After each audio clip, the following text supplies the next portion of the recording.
이사야 40장 3절에서 5절입니다. 우리 한 절씩 교독하고 마지막 5절을 합독할게요. 외치는 자의 소리여 이르되 너희는 광야에서 여호와의 길을 예비하라. 사막에서 우리 하나님의 대로를 평탄하게 하라. 골짜기마다 도두어지며 산마다 언덕마다 낮아지며 고르지 아니한 곳이 평탄하게 되며 험한 곳이 평지가 될 것이요 여호와의 영광이 나타나고 모든 육체가 그것을 함께 보리라. 이는 여호와의 입이 말씀하셨느니라. 아멘. 오늘 정말 귀한 목사님 모셨습니다. 진짜 귀한 분입니다. 어쩌면 우리가 언제 또 볼 수 있을지 모르는 분을 오늘 모셨습니다. 저는 개인적으로 좀 헤어짐이 아쉽기도 하고, 원래는 청년교회에서 함께 사역할 뻔했는데 이제 영화부에 공백이 나는 바람에 어쩔 수 없이 교회적으로 이렇게 조정하면서 거의 막 사역 이야기도 하고 이렇게 긴밀하게 교제하고 있는데, 또 부르심 따라 영화부에 가서 청년들은 못했지만 저의 자녀 그리고 우리 현경 간사님 자녀들을 유아부가 될 때까지 양육해 주셨고, 또 그랬던 우리 전도사님이었죠. 그때 지금은 목사님입니다. 11월 8일 날 이제 며칠 안 남았어요. 이집트로 출국하시는 우리 너무나 귀한 우리 김종국 목사님 오늘 말씀 전해주시러 나올 때 우리 보내주신 하나님께 또 격려의 박수를 우리 함성과 함께 보냈으면 좋겠습니다. 우리 목사님 모시겠습니다.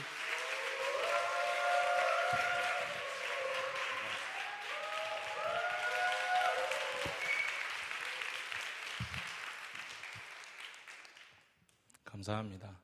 먼저 하나님께 감사하고 이렇게 초대해 주신 청년교회 청년분들께 감사하고 사랑하는 성유한 목사님께 감사합니다.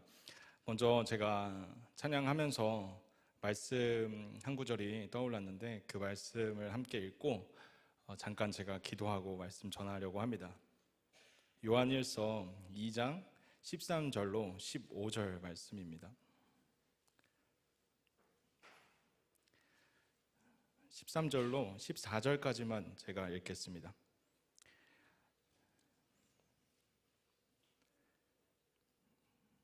죄송합니다. 12절도 제가 읽겠습니다. 자녀들아, 내가 너희에게 쓰는 것은 너희 죄가 그의 이름으로 말미암아 사함을 받았음이요 아비들아, 내가 너희에게 쓰는 것은 너희가 태초부터 계신 이를 알았음이요 청년들아, 내가 너희에게 쓰는 것은 너희가 악한 자를 이기었음이라. 아이들아, 내가 너희에게 쓴 것은 너희가 아버지를 알았음이요 아비들아, 내가 너희에게 쓴 것은 너희가 태초부터 계신 이를 알았음이요 청년들아, 내가 너희에게 쓴 것은 너희가 강하고 하나님의 말씀이 너희 안에 거하시며 너희가 흉악한 자를 이기었음이라. 아멘. 잠깐 기도하겠습니다. 살아계신 하나님, 감사합니다. 예수 그리스도의 그 생명 안에서, 그 십자가 안에서 우리가 죄를 용서함 받았습니다. 그 사실을 주님 앞에서 믿음으로 고백합니다. 이 믿음의 고백 위에 주님 앞에 담대히 나아가 더 고백하는 것은 주께서 우리에게 주신 말씀대로 우리가 태초부터 계신 주님을 알았고 또 그 주님과 교제하고 있으며 또 이미 우리가 주 예수 안에서 악한 자를, 흉악한 자를 이기었다는 것을 주님의 말씀을 의지하여 선포합니다. 주님 감사합니다. 우리에게 이 승리의 기쁨을 주시고 또 오늘 주일 하루를 허락하여 주시고 또 부족한 종을 통하여서 하나님의 말씀을 듣는 기쁨과 이 말씀 안에서 주님과 교제하는 기쁨을 허락해 주심을 감사드립니다. 오늘 이 주일 이 말씀을 들을 때에 하나님 단 한 영혼도 그저 성전의 마당들만 밟고 돌아가는 이 없게 하시고 주님의 깊은 지성소 안에 들어가 나에게 말씀하시는 주의 음성을 듣고 세상에서 승리하는 선교적 사명자로 살아갈 수 있도록 성령 하나님 함께하여 주옵소서. 예수님의 이름으로 감사하며 기도드립니다. 아멘. 다시 한번 인사드립니다. 저는 김종국 목사입니다. 그런데 이름을 오늘부터 김열방 선교사로 사용하게 되었습니다. 많은 분들이 이제 왜 김열방 선교사로 이름을 사용하냐 이제 의아해하시고 궁금해하시는 분들이 계신데, 잠깐 설명을 드리면 무슬림권에서 사역을 하시는 선교사님들께서는 이제 현지에서 본명을 사용을 하신다고 들었습니다. 그래서 저는 아직 사역 경험이 아직 선교지에서는 없고 이제 막 파송을 받은 초년 선교사이지만 이름을 한국에서는 이제 보안을 위해서 이름을 다르게 사용하게 되었습니다. 왜냐하면 무슬림권에서 전도를 하고 선교사의 신분으로 입국을 한다는 것은 불법이고 사실 제가 그 땅에서 살아가는 그 신분이 그냥 평범한 여행자로 살아가야 하기 때문입니다. 또는 비즈니스를 하는 사람일 수도 있고요.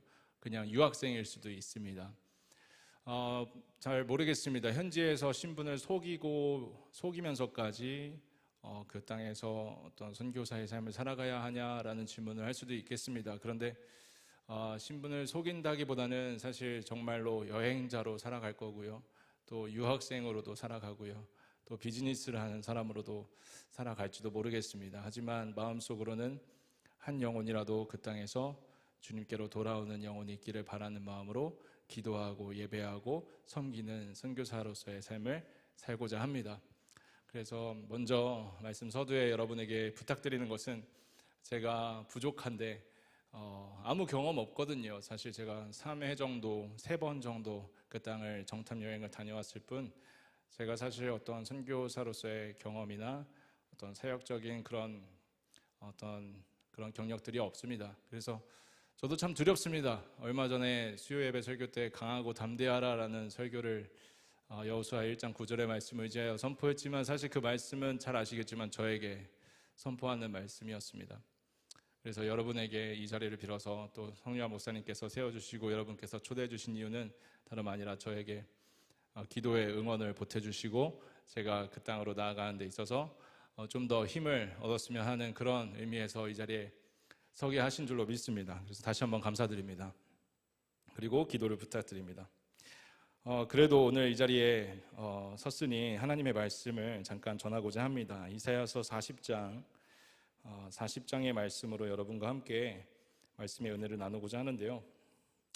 여러분 이와 아이라고 들어보셨는지 모르겠습니다. 혹시 이 한번 손 들어보시겠습니까?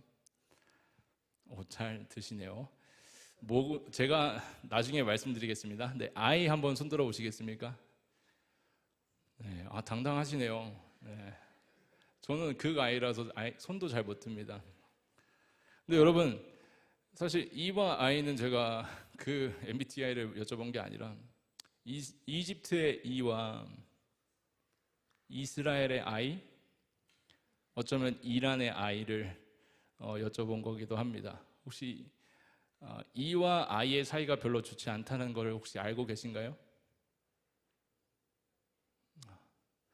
혹시 네, 좋지 않습니다. 이집트와 이스라엘의 사이가 사실 별로 좋지 않습니다.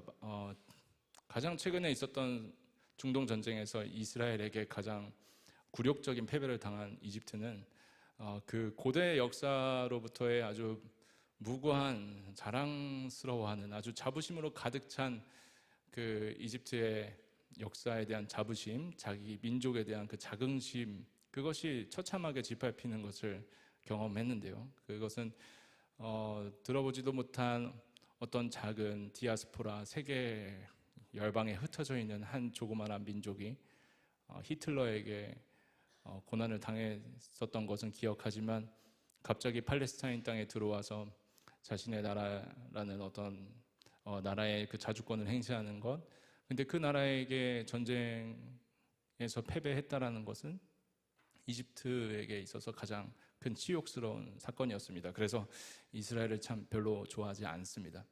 그래서 제가 이집트에서 이스라엘로 가고 싶었는데 비행기가 아예 없더라고요. 그래서 그리스로 경유를 하는 그런 비행기가 있었던 것을 기억합니다.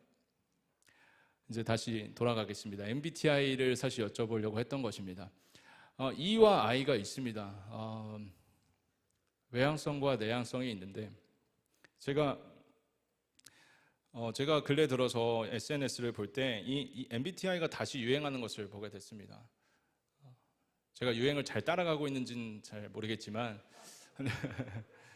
다시 유행하고 있는 것 같습니다. 그래서 저도 제가 대학생 때 MBTI를 처음 했던 기억이 나는데요.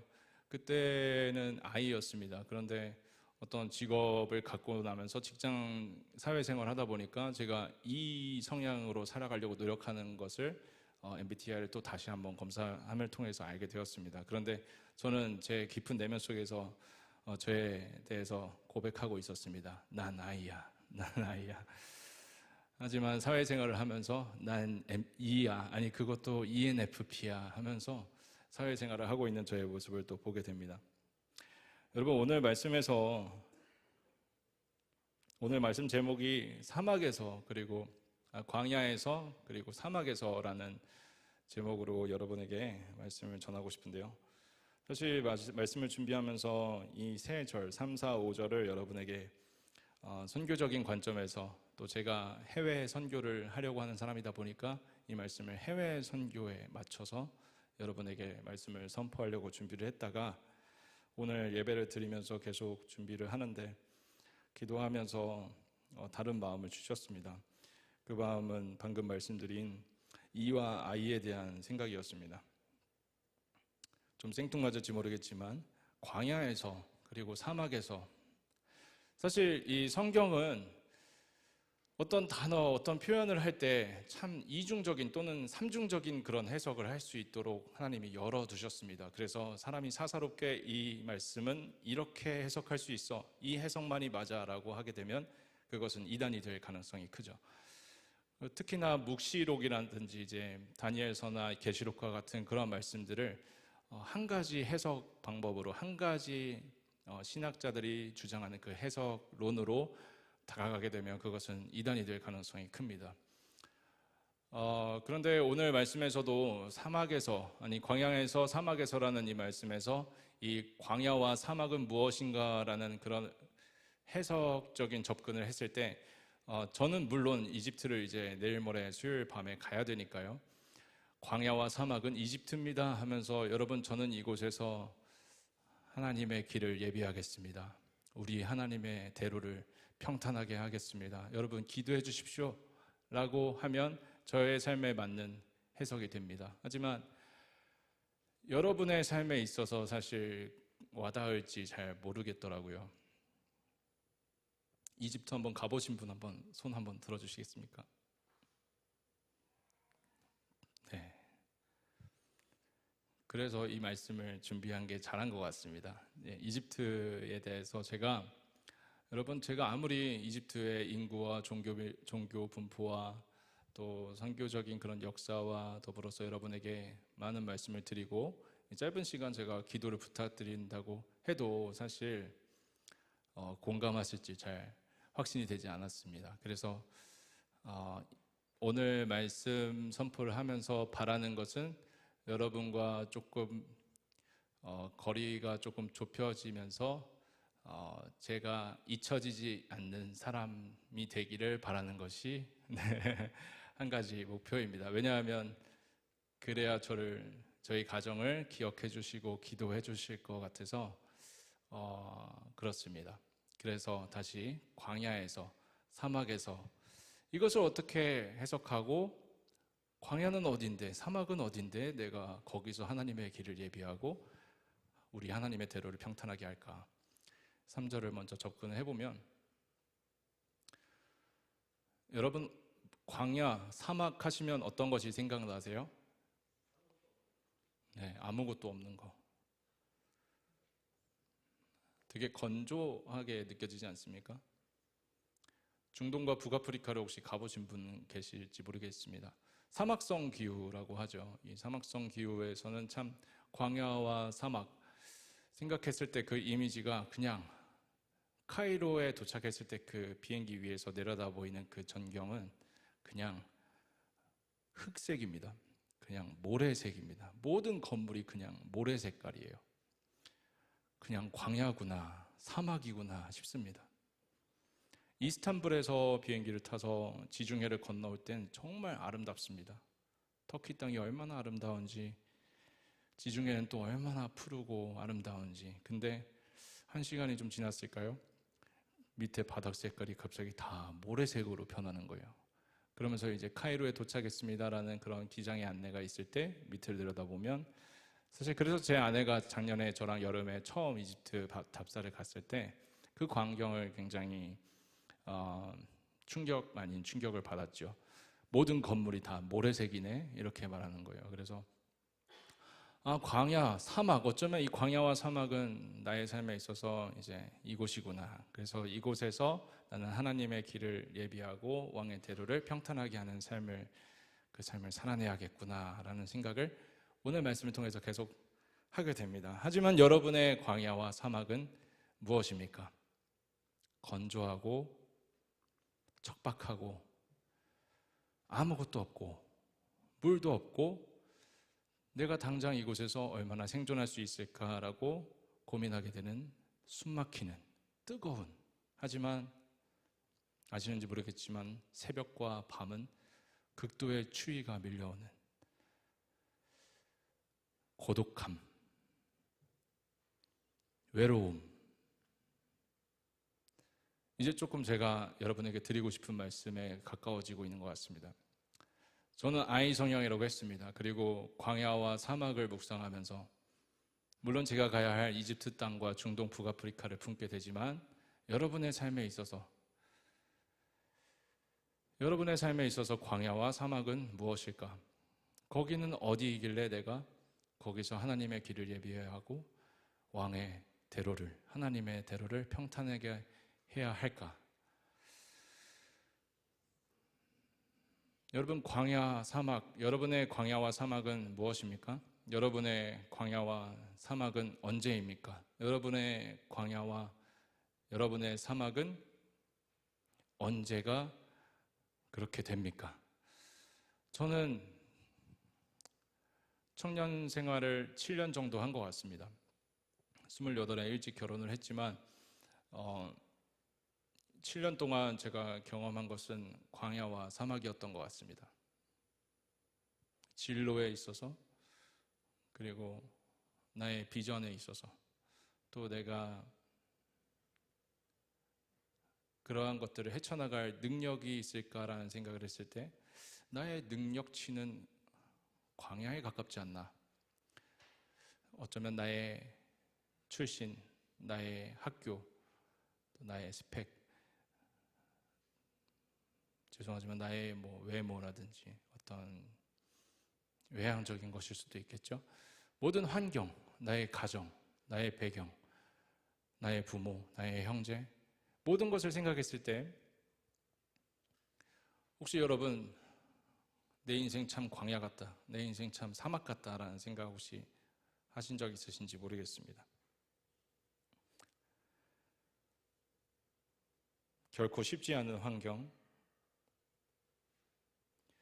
고난과 궁핍함과 갈증과 고통, 이 환경 속에서 나는 그리스도인으로 살아갈 수 있을까? 주일 성수 한번 제대로 겨우겨우 할 수 있을까? 복음은 또 어떻게 전할 수 있을까?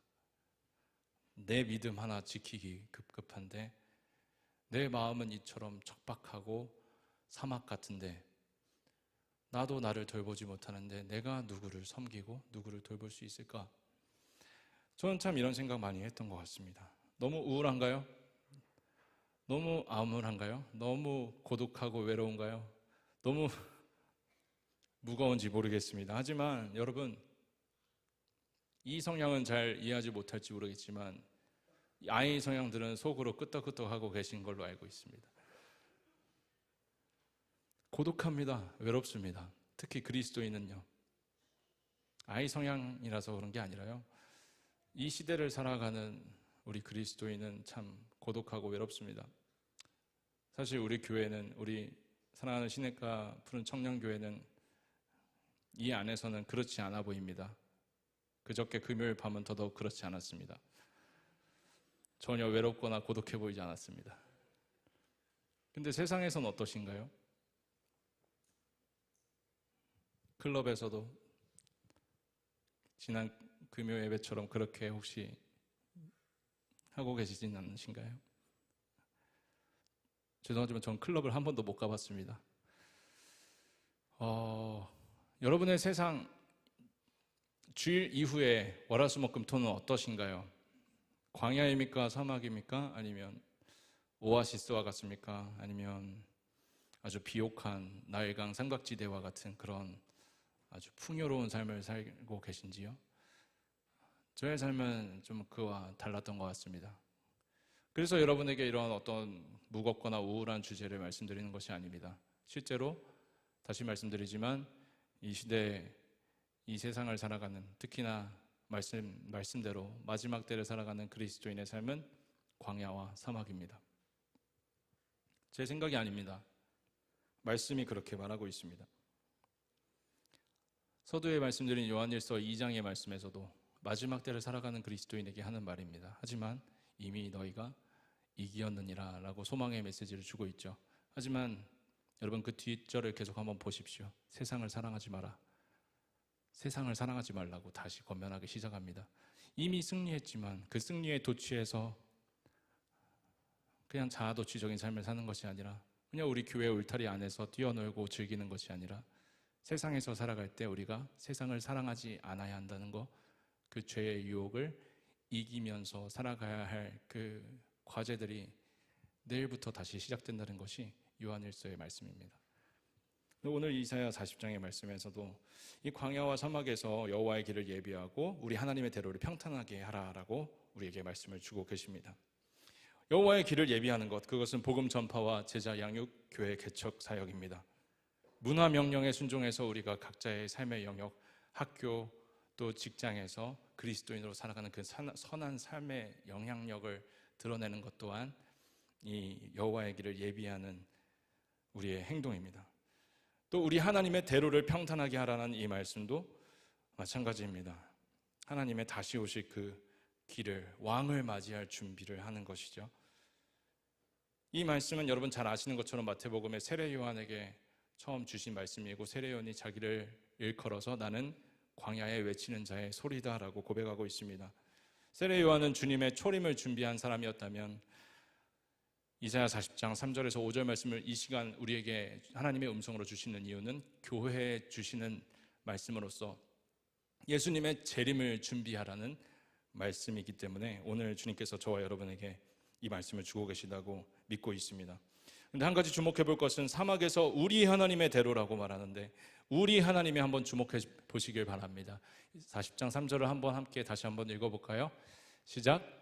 외치는 자의 소리여 이르되 너희는 광야에서 여호와의 길을 예비하라. 사막에서 우리 하나님의 대로를 평탄하게 하라. 아멘. 우리 하나님입니다. 여러분, 나의 하나님, 나의 하나님, 나의 삶, 나의 삶. 우리의 찬양 가사에는 나라는 단어가 아주 수두룩하죠. 하지만 여러분, 어떤 찬양에는 우리라는 단어가 참 많이 나옵니다. 여러분, 우리 하나님이라는 것 또한 한번 기억하셨으면 좋겠습니다. 나의 하나님이기도 하지만 우리 하나님이라는 것을 놓치지 않으셨으면 좋겠습니다.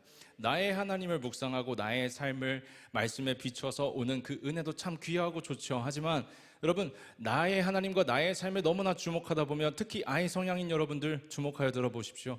이 나의 하나님과 나의 삶에 너무나 집중하면은 나밖에 모르게 됩니다. 마치 하나님이 나의 하나님인 것만 생각하게 됩니다. 내 옆에 있는 형제와 자매의 하나님이라는 것을 잘 생각하지 못하게 됩니다.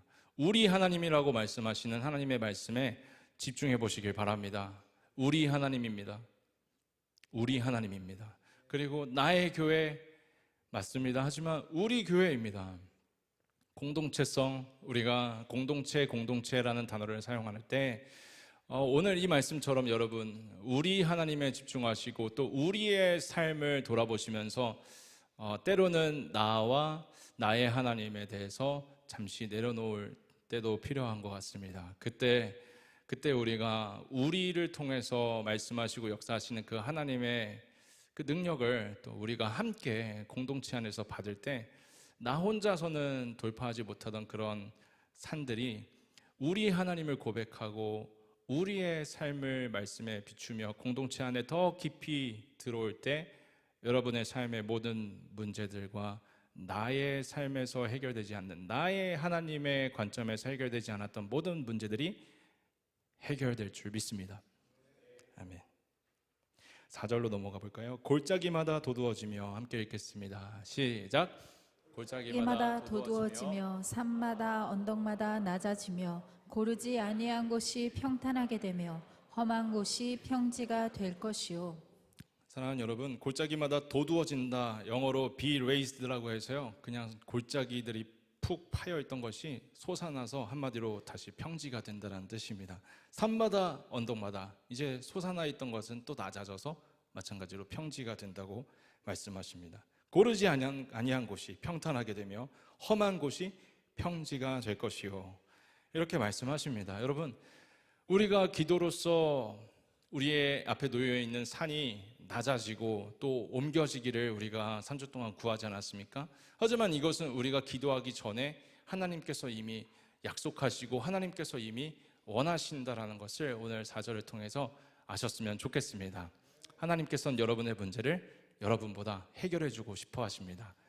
그것이 하나님의 나라와 하나님의 뜻에 맞다면요, 내가 아니라 우리 하나님의 뜻에 맞다면 하나님께서는 여러분보다 하나님께서 더 모든 장애물과 문제와 어려움들을 다 평지가 되게 하시기를 그 누구보다 원하시는 우리 주님이시라는 것을 믿으시기를 축복합니다.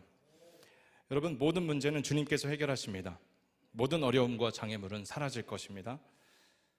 여러분, 한 가지 여러분에게 담임 목사님께서 자주 주시는 교훈을 공유드리고 싶습니다. 잘 들어보십시오. 모든 문제는 주님께서 해결하십니다. 모든 어려움과 장애물은 주님께서 사라지게 할 것이라고 약속하셨습니다. 그런데 우리는 안 되는 이유를 찾아낼 때가 많습니다. 모든 문제를 하나님께서 다 해결해 주신다고, 누구보다 그 문제를 해결해 주시기를 원하시는 분이 하나님이시라고 말씀에 약속을 하셨지만 그 약속을 믿기보다 아니야, 이 문제는 해결되긴 어려워, 이 문제는 좀 어려울 거야, 아니면 내 기도가 좀 더 필요할 거야, 아니면 나의 어떤 헌신이 더 필요할 거야 라는 그런 어떤 사탄의 속삭임에 우리는 이 약속의 말씀을 신뢰하지 못할 때가 많습니다. 안 되는 이유를 머리가 만들어냅니다. 담임 목사님께서 자주 말씀하시는 이 말씀은 안 되는 이유는 머리가 만들어내지만 되는 이유는 몸이 만들어낸다라는 말씀을 자주 교직원 회의 때 말씀을 해주셨습니다. 안 되는 이유를 머리가 만들어낸다. 약속의 말씀이 눈앞에 있지만 이건 안 될 것 같아, 이거는 안 될 것 같아, 이거는 내 능력 밖이야, 이거는 내 기도가 더 필요해, 이거는 좀 더 시간이 필요할 것 같아. 계속 하나님의 말씀을 제안하는 것, 계속 머리를 굴리면서 안 되는 이유들을 찾아냅니다. 소극적인 태도, 그리고 계산적인 태도를 말하고 있는 것입니다. 반면에 되는 이유는 이 약속의 말씀이, 이 4절 말씀이 반드시 이루어진다라는 그 말씀이 이루어진다라는 그 확신, 된다, 이 말씀대로 된다라는 그 이유는 물론 말씀에 있지만 또 몸이 만들어낸다라는 말씀을 담임 목사님께서 자주 말씀하십니다. 몸이 만들어낸다, 어떤 의미일까요? 여러분, 몸을 움직여서 이 성전에 오시지 않았습니까? 몸을 움직여서 또 어딘가로 이동하시지 않습니까? 집에서 그냥 생각만 한다면, 누워서 머리만 굴린다면, 소극적으로 계속 계산만 한다면 우리는 안 돼라는 그 사탄의 음성에 머물러 있게 되는 것 같습니다. 하지만 우리의 몸을 일으켜서 좀 귀찮더라도 쉬는 날에도 이렇게 시간을 들여, 또 여러분 3주간의 새벽을 깨워서 성전에 나오면서, 또 찬양으로 섬기신 분들은 또 얼마나 일찍 그 무거운 몸을 깨우고 이곳에 오셨겠습니까? 하나님의 말씀이 말씀대로 된다라는 그 이유는 이러한 거룩한 몸부림이 만들어내는 것 같습니다. 되는 이유는 몸이 만들어냅니다. 안 되는 이유는 머리가 만들어내고, 되는 이유는 뭐가 만들어낸다고요? 몸이 만들어냅니다. 여러분, 적극적으로 행동하시고 소극적으로 생각하시는 것을 넘어서시기를 축복합니다. 그래서 여러분, 약속의 말씀이 이 기록된 말씀으로 그냥 성경책에 잉크로 찍혀낸 그냥 하나의 베스트셀러로 그냥 머물게 하지 마시고 이 약속의 말씀을 믿음으로 선포하신다면 찬양도 좋고 고백도 좋지만 생각도 좋지만 몸을 일으켜서 때로는 성전에 이렇게 나오시고, 또 사랑하는 여러분, 온라인으로 혹시 3년간 온라인 예배 드리시는 분, 지금 실시간으로 예배 드리시는 분 계시다면 몸을 움직이셔서 성전으로 나오시기를 축복합니다. 5절로 넘어가겠습니다. 여호와의 영광이, 한번 읽어보겠습니다. 시작. 여호와의 영광이 나타나고 모든 육체가 그것을 함께 보리라. 이는 여호와의 입이 말씀하셨느니라. 아멘. 우리의 목적, 사랑하는 시냇가 푸른 청년교회, 우리 사랑하는 청년 여러분의 목적, 여러분의 목적은 무엇입니까? 우리의 목적은 무엇이라고 생각하십니까? 나의 목적이 아니라 3절 말씀처럼 우리 하나님의 목적과 우리의 목적이 무엇인지 지금 한번 생각해 보시기 바랍니다. 5절 말씀에 근거하면 우리의 목적은 여호와의 영광이 나타날 때 그것을 모든 육체와 함께 보는 것입니다. 나의 영광이 아니라 여호와의 영광, 우리 하나님의 영광, 주 예수 그리스도의 영광을 모든 육체, 모든 민족, 모든 열방 가운데서 함께 보는 것이 우리의 최종 목적입니다. 나의 인생의 목적도 있습니다. 또 우리 가족의 목적도 있습니다. 여러분이 사랑하는 배우자와 한 가정을 이루시게 된다면 그 부부와 함께하고자 하는 어떤 목적이 또 생길 수 있습니다. 하지만 여러분, 우리의 삶에 많은 목적이 있지만 우리의 목적의 최종적인 목적, 하나님의 목적을 기억하지 않을 때 우리의 마음은 쉽게 실망도 하고 좌절도 하게 되는 것 같습니다. 제가 이집트 파송을 받고 이제 수요일 밤에 출국해서 당장 두 아이와 아내와 임신한 아내를 이끌고 일단 그날 들어가서 잘 곳이 필요하지 않겠습니까? 그런데 뭐 숙소도 뭐 하루 이틀이죠. 당연히 월세 개념으로 집을 계약을 해야겠죠. 숙소를 매일매일 어떻게 그 숙소비를 다 감당할 수 있겠습니까? 물론 하나님이 공급하시면 다 할 수 있지만 언제까지 그렇게 숙소에서 지내겠습니까? 그래서 집이 필요한 것입니다. 그래서 월세 계약을 해야 하는데 감사하게도 그 현장에 계신 오륜교회 선교사님께서 저희 가정과 깊이 동역하시면서 저희를 도와주시고 계십니다. 그래서 저희 가정을 위해서 현장에서 15년간 사역하신 그 선교사님께서 무엇보다 지금 당장 필요한 방을 알아봐 주셨습니다. 한 달 전에. 그래서 저희한테 아주 함께 기도하면서 아주 반갑고 기쁜 소식을 사진과 함께 전해주셨습니다.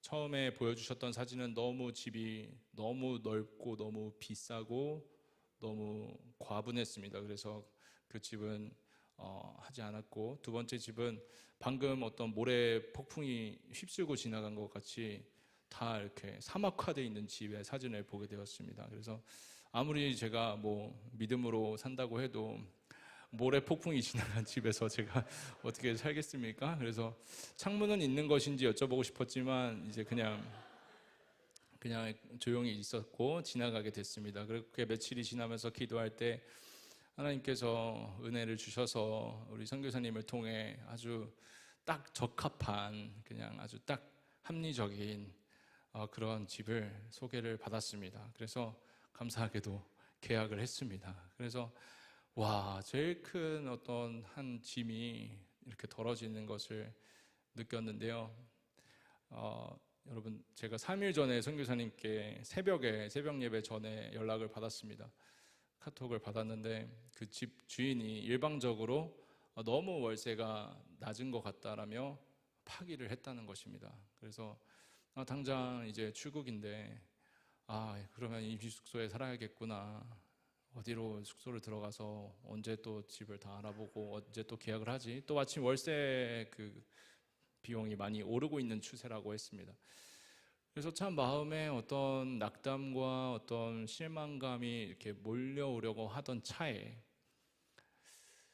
하나님께서 제 마음을 지켜주셨습니다. 그래서 그 참 중요하고 저희의 큰 숙제인 그 공간, 그 가정이 생활할 수 있는 그 공간을 하나님께서 반드시 여호와 이레로 준비해 주셨을 것이다라는 믿음으로 하나님께서 제 마음을 지켜주셨습니다. 집주인은 일방적으로 파기했고 저희는 당장 아직 어떻게 해야 될지 발을 동동 굴러야 하는 그 상황에서 제 마음에 하나님께서 평안을 주시고 너의 최종 목적을 한번 생각해 보지 않겠니? 너의 최종 목적을 다시 한번 생각해 봐 라는 그런 마음을 주셨어요. 그래서 맞아, 내 최종 목적이 거기서 좋은 어떤 적당한 집 하나 구해서 거기서 잘 먹고 잘 사는 게 아니잖아. 나의 최종 목적이 뭐지? 그랬더니 오늘 이 말씀 5절 말씀처럼 제가 거기에 가는 이유가 무엇이겠습니까? 제가 그냥 여기서 그냥 직장 생활하면서 그냥 적당히 뭐 전세 대출 받아서 열심히 직장 생활하면서 열심히 교회 봉사하고 예배드리고 또 전도 열심히 하면서 주님의 다시 오실 길을 예비하는 평신도로 살아가면 되지 않겠습니까? 하지만 우리 중에 누군가는 한두 사람은 진짜 우리의 마음의 광야, 어떤 우리의 삶의 사막 같은 환경이 아니라 이 성경에서 다양한 해석을 열어두시는 것처럼 진짜 지역적으로 광야와 지역적인 사막으로 또 가야 하는 사람이 우리 중에 있을지 혹시 누가 알겠습니까? 지난 여름에 우리 많은 분들께서 15명의 분이 브라질에 다녀오셨던 것처럼 혹시 알겠습니까? 1, 2년 후에 이집트 카이로에 그 모래가 덮인 그 전경을 비행기에서 내려다보실 분이 혹시 이 중에서 몇 분이 계실지 혹시 모르지 않겠습니까? 저도 제가 21살 때 제가 이집트를 처음 가게 될 줄 전혀 예상하지 못했습니다. 저의 첫 해외 여행이었습니다. 그것이 아웃리치였고 한 달이었습니다. 사실 저는 케냐로 갈 예정이었는데 선교사님 일정이 틀어지면서 전혀 생각지 못한 이집트로 가게 됐던 것입니다.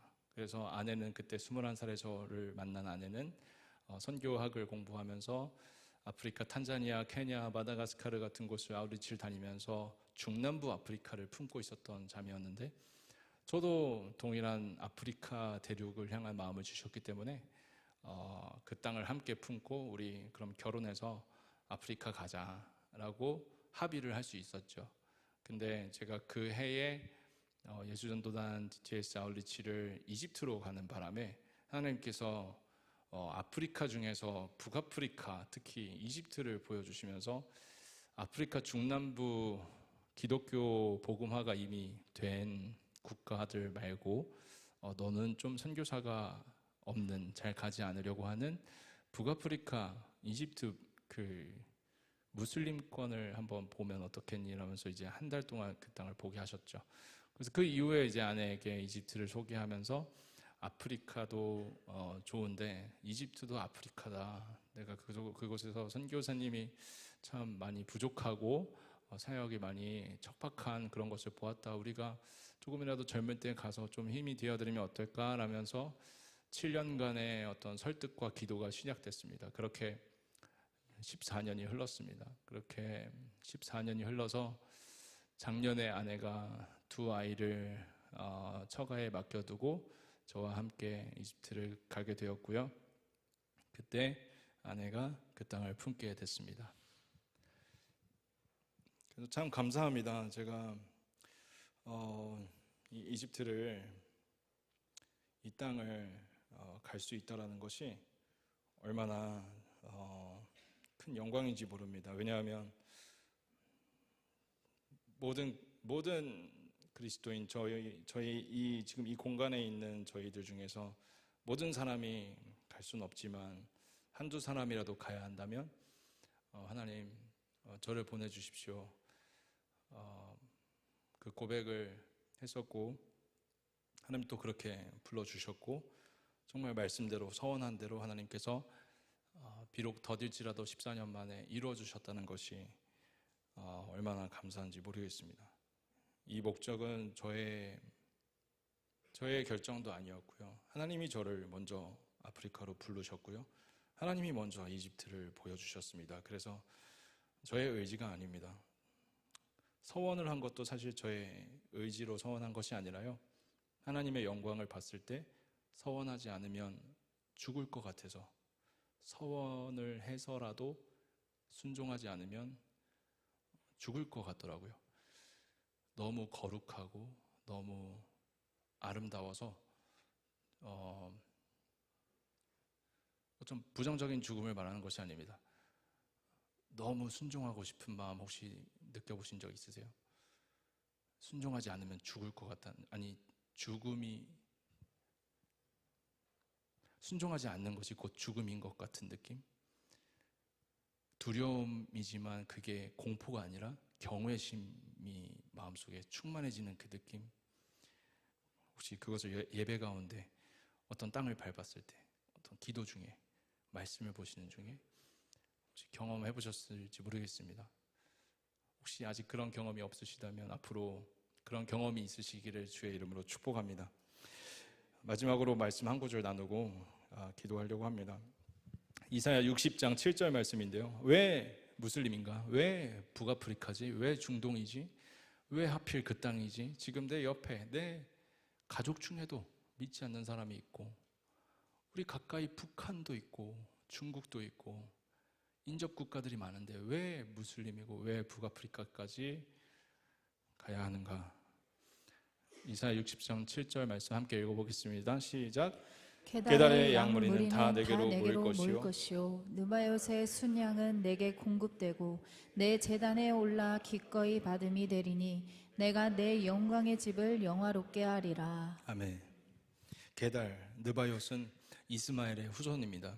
이스마엘은 아브라함의 아들이었지만 이스마엘의 후손 게달과 느바요스로부터 난 후손들이 현재 사우디아라비아의 메카에 그 지역에 수많은 우상들이 아주 득실득실하던 그 지역에 한 신을 무함마드라는 사람이 세우게 됩니다. 그것이 4세기에 탄생한 이슬람교입니다.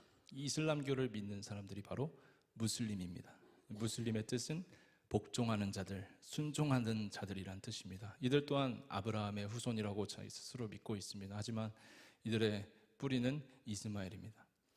이스마엘의 아들은 게달과 느바요스입니다. 그런데 오늘 말씀을 한번 보시면 60장 7절에 놀라운 약속이 되어 있습니다. 게달의 양무리가 다 너에게로, 교회로 모일 것이요 느바요스의 순양은 다 너에게, 교회에 공급되고 내 제단에 올라 기꺼이 내가 그 예배를 받음이 되리니 내가 내 영광의 집을, 하나님께서 우리 하나님의 영광의 집을 영화롭게 하리라. 아멘. 영화롭게 한다라는 것은 영광, 글로리를 glorify라는 단어로 영광스럽게 한다라는 뜻이잖아요. 그 영광으로 충만하게 한다는 뜻입니다. 누구를요? 게달과 느바요스의 그 예물을 받으심을 통해 이스마엘의 후손이지만 이슬람교이지만 그들이 영원토록 지옥불에서 죽어져야 할 것 같은 아주 미워 죽겠는 그런 어떤 테러 집단같이 보일지라도 그들이 예수를 믿고 회개하고 주께로 돌이켜 모든 죄를 용서받고 그들의 죄에서 떠난다면 하나님께서 그들 또한 기꺼이 받으시겠다라는 말씀이 이사야 60장 7절에 기록되어 있습니다. 그래서 여러분, 이슬람을 미워하는 사람, 무슬림을 저주하는 사람은 많지만 사실 이사야 60장 7절의 말씀을 붙들고 그 땅에 있는 무슬림들을 구원하고자 하는 그러한 선교적인 어떤 열망을 갖고 있는 사람들이 많은지는 잘 모르겠습니다. 하지만 오늘 이 시간 여러분 이 말씀을 기억하셔서 여러분 우리 곁에 얼마나 많은 이슬람이 다가오고 있습니까? 어린이집에도 심지어 어린이집에도 많은 무슬림 배경의 그런 아이들이 이주민으로 다가오고 있습니다. 이슬람은 이제 앞으로 지금 이미 기독교를 넘어섰다라는 그런 세계 종교 분포가 있습니다. 여러분, 이슬람은 정말 이제 신천지보다 더 많아질 것입니다. 우리 주변에 정말 흔하게 볼 수 있는 사람들이 될 것입니다. 그때 여러분 오늘 60장 7절 말씀을 기억하셔서 이 사람들은 뭔데 왜 여기까지 와서 우리를 힘들게 하지? 맞습니다. 그들의 잘못된 부분들은 우리가 정치적으로 방어를 또 해야 하죠. 법을 세워서 그 이슬람교가 우리의 삶의 터전을 위협하지 않도록 법을 제정해야 하는 것은 맞습니다. 하지만 끝까지 미워하고 저주해야 할 대상은 아닙니다. 물론 법으로 우리의 삶의 울타리를 보호해야 하지만 결국 그들은 다 예수께로 돌아와야 할 오늘 약속의 말씀대로 약속된 하나님의 잃어버린 양입니다. 그래서 게달의 양무리도 교회로 돌아와야 합니다. 느바요의 순양도 주님께 드려져야 합니다. 그래서 부족하지만 제가 몇 년 동안 그 땅에서 사역을 할 수 있을지 모르겠습니다. 바라고 또 기도 부탁드리는 것은 제가 아랍어를 능통하게 할 수 있도록 2년 동안 저에게 아랍어의 방언을 주시옵소서. 함께 기도해 주시길 부탁드리고요. 제가 그곳에서 20년, 30년, 40년 사역하게 된다면 참 그것 또한 영광스러울 것 같습니다. 하지만 하나님께서 또 제가 또 추방을 당하거나 어떤 간접적인 비자 연장이 거부되어서 또 요르단이나 레바논 다른 나라로 이동할 수 있을지 사실 저도 저의 앞길을 하루도 내다보지 못하고 있습니다. 근데 제가 여러분에게 기도 부탁드리는 것은 제가 내일 어디에 가든지 내일 모레 또 어느 곳을 가든지 하나님의 약속의 말씀을 붙들고 여호와의 영광을 열방 중에서 함께 우리 다 함께 보는 그 날을 소망하는 사람으로서 성령의 인도하심을 받기를 소망하고요. 어딜 가든지 어디에 있든지 그곳이 광야이든지 사막이든지 제 마음의 상태가 광야이든지 사막이든지 오아시스이든지 상관없이 여호와의 길을 예비하는 사람으로 살고 싶습니다. 그리고 우리 하나님의 대로를 평탄하게 하는 그 사역에 조금이나마 보탬이 되었으면 좋겠습니다. 그래서 저는 영아부 선생님들에게 그렇게 말씀드렸어요. 선생님들과 부모님들의 기도가 없으면 저는 그냥 난민 신세라고 외국인 노동자라고 기도가 없으면 저는 아무것도 아닙니다. 보냄 받은 자는 있지만 보내는 사람이 없으면 보냄 받는 자도 없습니다. 오늘 저는 보냄을 받았습니다. 하지만 보내는 자들의 기도가 끊긴다면 저는 그때 이제 끝나는 것입니다. 돌아와야죠. 무슨 영적 전쟁을 제가 이길 수 있겠습니까? 물론 저 혼자 몸부림칠 것입니다만 저도 캐나다에서 이민을 시도했던 경험이 있고 처참하게 실패하고 돌아온 경험이 있어서 이거는 기도가 없이는 안 되는 거구나 라는 것을 수년 전에 경험을 했습니다. 여러분의 기도가 절실합니다. 마지막으로 이사야 19장 21절 여러분에게 뒤에 필경대 준비된 그 카드를 드릴 때 약속된 그 말씀 기록되어 있는데요. 제가 함께 읽고 우리 함께 찬양하겠습니다. 제가 읽겠습니다. 여호와께서 자기를 애굽에 알게 하시리니 그날에 애굽이 여호와를 알고 제물과 예물을 그에게 드리고 경배할 것이요 여호와께 서원하고 그대로 행하리라. 아멘. 애굽이 여호와께 돌아올 것입니다. 애굽이 여호와를 알게 될 것입니다. 하나님이 약속하셨습니다. 그 길을 여러분 중보해 주시길 부탁드리고요. 그 사명이 저만의 사명이 아니라 보내는 자들의 함께하는 우리 이사야 19장 21절이 저만을 어떤 애굽 선교사를 위한 말씀이 아니고 우리 모두에게 주신 하나님의 기록된 성경 말씀이라는 것을 믿으신다면 부족하지만 저희 가정에 이 결정과 이 걸음을 기도로 응원해 주시길 이 자리를 빌어 부탁드립니다. 함께 찬양하겠습니다. 내가 소망하는 아버지 나라 주님 오시는 그날 완성되리 우리 고대하네 주님 오시는 그날을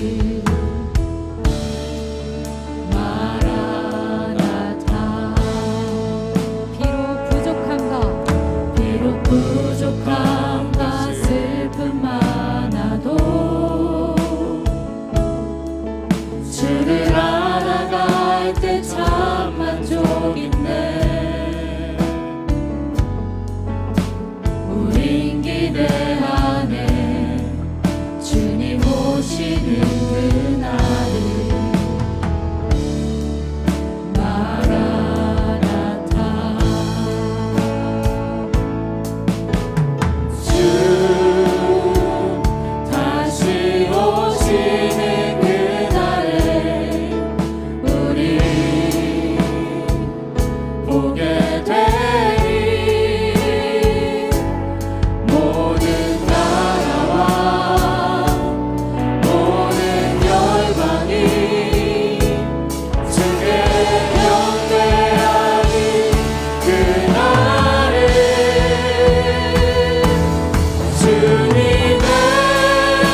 어디든지 우리가 그 어느 곳에서든지 주님의 그 다시 오실 길을 예비하는 자의 삶을 살겠습니다.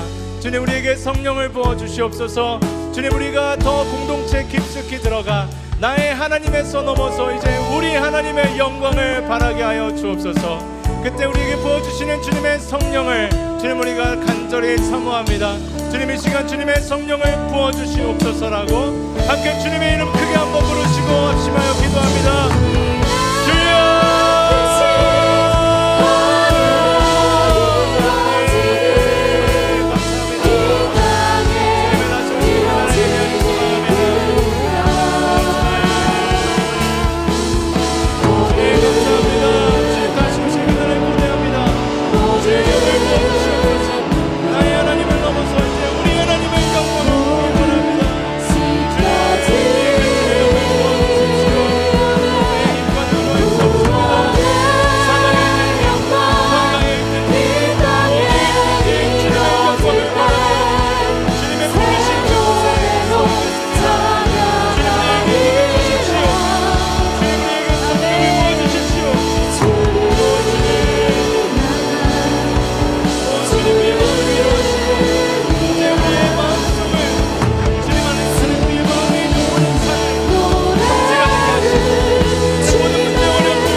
시냇가 푸른나무교회 또 청년교회 이런 주의 종이 있다는 게 참 감사하고 정말 자랑스럽습니다. 21살 때 하나님과 했던 우연히 여행을 가서 받았던 그 하나님의 마음을 저버리지 않고 끝까지 하나님 앞에 신실하게 순전하게 자기의 마음 안에 그 깊은 곳에 담아놓고 결혼을 해서 아이를 낳고 상황과 환경이 변해가도 14년이라는 시간을 인내하며 기다리며 그 마음 하나를 품고 지금까지 달려오신 그 목사님의 삶이 참 많이 도전이 됩니다. 여러분 어떠신가요? 우리는 수없이 약속하고 까먹고 잊어버리고 이런저런 핑계를 우리 목사님 주신 말씀처럼 머리로 만들어내며 살아가고 있는 게 우리의 모습이 아닌가요? 제가 목사님하고 한 달 전에 전 사실 이제 목사님이 이집트 가야죠. 저 거기서 막 부흥을 보고 싶습니다. 막 이제 이런 이야기를 사실 식사 교제하면서 단둘이서 제가 그래도 고기 사줬어요. 네. 고기 먹으면서 같이 이야기할 때 목사님의 호기롭고 의기양양한 모습을 저한테 보여줄 줄 알았거든요. 목사님 그래서 저 이거 할 건데 기도해 주세요 이럴 줄 알았어요. 근데 목사님 저한테 이러더라고요. 목사님 저 두려워요. 두려운데 결정했어요. 네. 두려운데 결정했어요 이러더라고요. 여러분 그게 오히려 저는 더 믿음이 가더라고요. 왜냐하면 제가 아는 김종국 목사님 두렵게 발걸음을 내딛는 이 시작부터 결과까지 저는 목사님을 짧게 봤지만 의심치 않는 게 있어요. 아, 이분은 두려워서 끝까지 하나님 붙들겠구나, 끝까지 하나님만 붙잡고 고집스럽게 그 길을 가겠구나. 여러분, 청년 여러분, 지금 우리 종국 목사님 나이 밝히자면 35살이에요. 저 청년교회 어떤 남아있는 한 명의 지체와 같은 나이일지 몰라요. 그쵸? 여러분, 이게 한 명의 그냥 저분 참 대단하다, 두려운 데 간대, 이 이야기로 제발, 정말 제발 끝나지 않았으면 좋겠습니다. 저에게도. 여러분, 머리로 하나님을 계산해서 재지 마세요. 오늘 여러분도 혹시 주님 앞에 서원하고 결단했던 것들 중에 잊었던 게 있었다면 오늘 목사님이 주신 메시지를 통해 우리 안에 그 약속이, 그 은혜가 다시 한번 생각나고 하나님 기억하시고 우리가 다시 한번 하나님께 기억하며 그것을 예배로 올려드리고 기도로 올려드려 머리로 계산해서 사는 삶이 아니라 따라해봅시다. 말씀인즉 순종, 그렇게 살아갈 수 있는 이 시대에 정말 귀한 청년들로 사시기를 예수님의 이름으로 축복합니다. 우리 먼저 좀 자리에서 일어나서 함께 기도하는 시간이 그래서 있었으면 좋겠습니다. 여러분, 하나님을 두려워하고 경외하는 마음으로 우리 이 시간 함께 기도할 건데, 우리 이 시간 기도할 때 하나님, 김종국 목사님에게 주셨던 그 마음, 김종국 목사님에게 있었던 그 두렵지만 내딛겠다라는 용기 있는 순종의 발걸음이 오늘 이분이 전해진 메시지를 통해 우리에게도 있게 하여 주옵소서. 하나님, 나도 두려워도 발을 떼겠습니다. 두려워도 움직일 수 있는 믿음을 나에게도 허락하여 주옵소서. 나의 발걸음에 은혜와 은총을 더하여 주시고 주님과의 동행의 은혜를 허락하여 주옵소서라고, 여러분, 오늘 우리 안에 큰 결단이 일어나기를 예수님의 이름으로 축복합니다. 우리 하나님께 은혜를 구합시다. 여러분, 혹시 잊었던 약속이 있으면 다시 생각하십시오. 하나님께 서원하고 드려졌던 삶이었는데 삶의 바쁜 가운데 어떠한 환경 가운데 묻혀졌던 것들이 있다면 다시 한번 기억하여 기도로 올려드리십시오. 우리 이 시간 그 사랑하는 주님의 이름 부르짖고 기도하며 나아있습니다. 주여,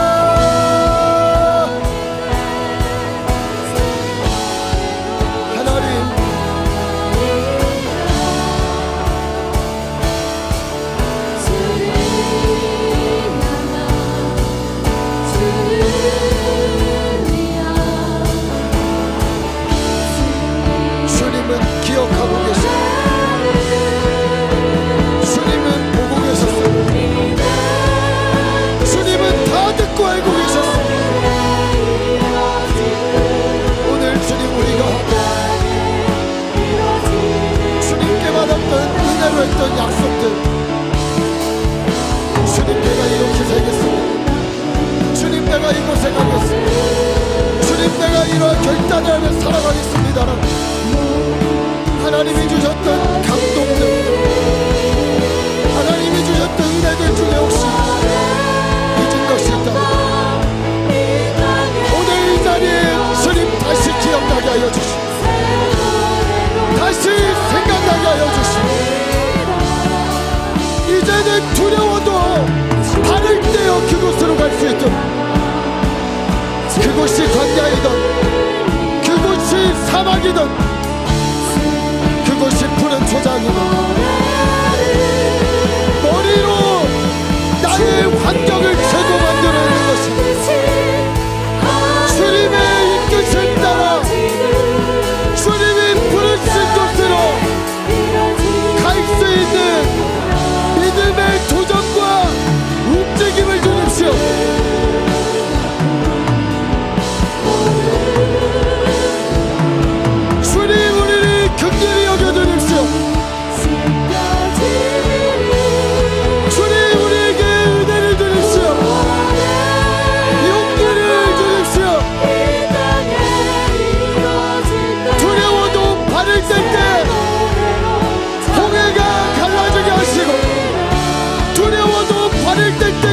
강해지게 하시고 두려워도 발을 뗄 여리고가 무너지게 하십시오.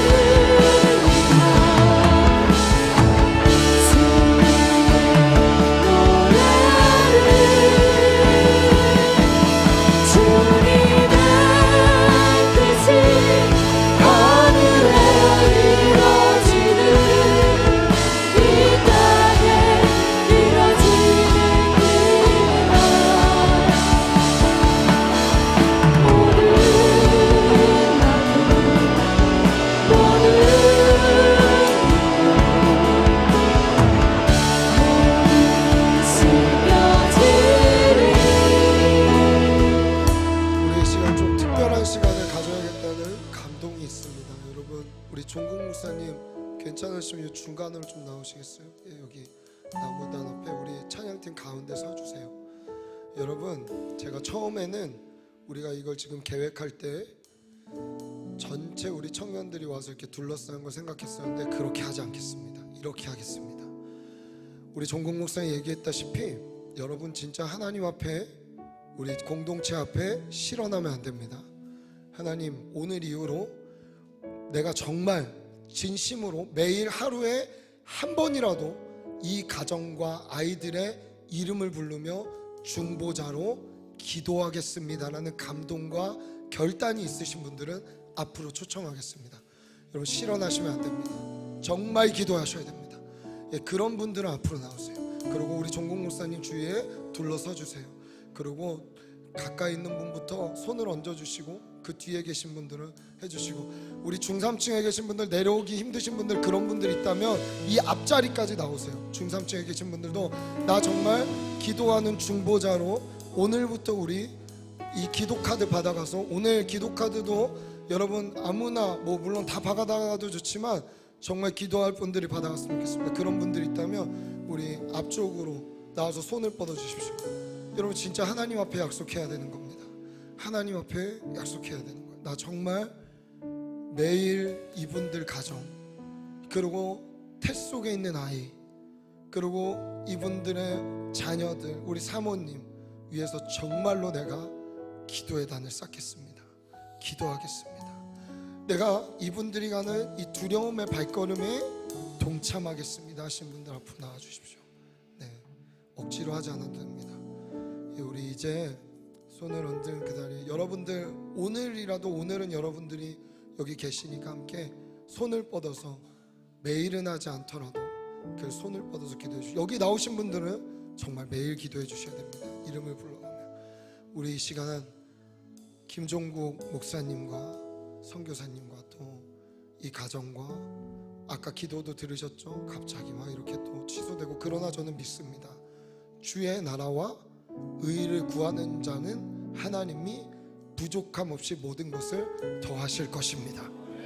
정말 더하실 것입니다. 우린 함께 기도할 때 보게 될 거예요. 기적을 보게 될 거예요. 열리지 않았던 것들이 열려지는 걸 보게 될 거예요. 우리 이 시간 함께 그 얹어진 손, 그리고 또 여러분이 뻗은 그 두 손으로 이 가정을 마음껏 블레싱하고 마음껏 이 가정을 보내고, 이 가정 가운데 하나님 동행하여 주옵소서, 앞서 행하여 주옵소서, 함께하여 주옵소서. 우리 간절함으로 주의 이름으로 짓고 기도합니다. 주여,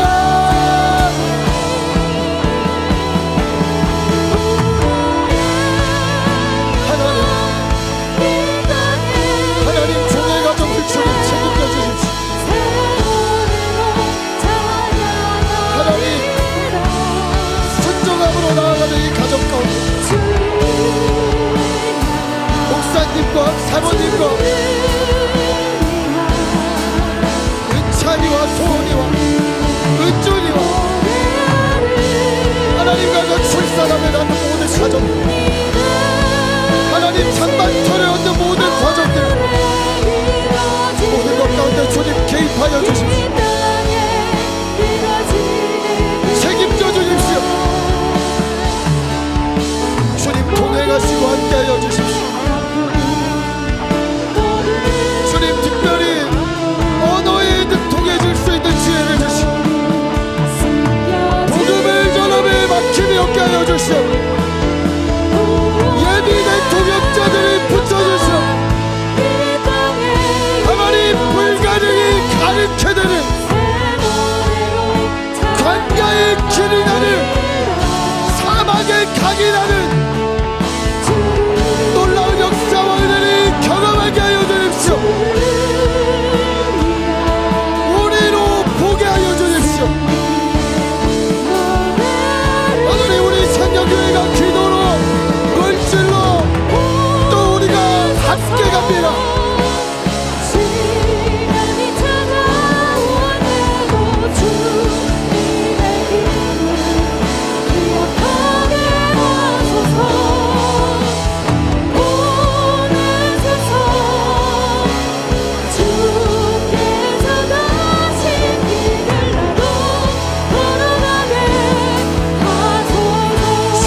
김종국 목사님의 우리 축도로 마칠 겁니다. 제가 기도하겠습니다. 하나님, 귀한 종을 이 교회, 아니 한국 교회에 세워주셔서 감사합니다. 참 겸손하고 신실한 종, 정말 청지기적 삶을 사는 종, 하나님, 이 종이 가는 길 위에 주의 은총의 길을 열어주십시오. 하나님, 우리가 보내는 선교사로 이제 정말 함께 생명 다해 기도하겠습니다. 하나님, 보내는 자나 보냄받은 자나 주님이 주신 양식으로 배부르게 하시고 충만하게 하여 주시어서 우리도 보내며 기도하는 자로 우리 선교사님을 통하여 하나님의 살아계심을 그 열방 땅에서 볼 수 있게 하여 주시었고, 그 소식을 통하여 이곳에서의 우리의 삶을 어떻게 주님께 드려야 될지를 고민하며 발걸음을 내딛는 귀한 삶이 되도록 우리 인도하여 주십시오. 지금 당장에 하나님 기도의 제목들이 있습니다. 거처를 주님 예비하여 주신 줄 믿습니다. 주님 믿습니다. 반드시 있는 줄 믿습니다. 하나님, 짧은 기간 안에 능통하게 언어를 허락하실 줄 믿습니다. 하나님, 뱃속에 있는 우리 은준이가 주님의 은총과 은혜 가운데 건강하게 태어날 줄 믿습니다.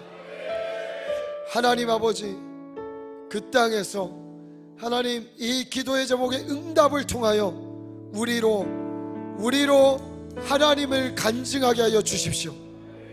하나님을 드러내게 하여 주십시오. 계속해서 이집트 땅에 어둠이 몰아진다라는 소식을 우리가 듣게 하여 주십시오. 사망의 권세가 떠났다는 이야기를 듣게 하여 주십시오. 하나님의 나라가 오고 있다라는 소식을 듣게 하여 주십시오. 이집트 땅에 출애굽시대에 있었던 10가지 재앙을 통해 이방 민족을 구원하셨던 하나님의 놀라운 계획과 어린 양의 보혈의 능력이 지금도 영혼을 구원하고 있다는 소식을 듣게 하여 주옵소서. 하나님, 우리 종국 목사님, 우리 열방 선교사님을 그렇게 사용하실 줄 믿습니다. 주님 함께하여 주옵소서. 이 두려운 마음으로 날마다 주님 의지할 때, 주님을 찾을 때 주님 가장 가까이에서 세밀하게 종을 인도하여 주옵소서. 감사합니다. 그렇게 우리 가운데, 이 공동체 가운데 우리의 하나님이 되셔서 역사하실 주님을 찬양하며 이 모든 말씀 살아계신 우리 구주 예수님의 이름으로 기도합니다. 선교사님 그 자리에서 축도해 주시겠습니다.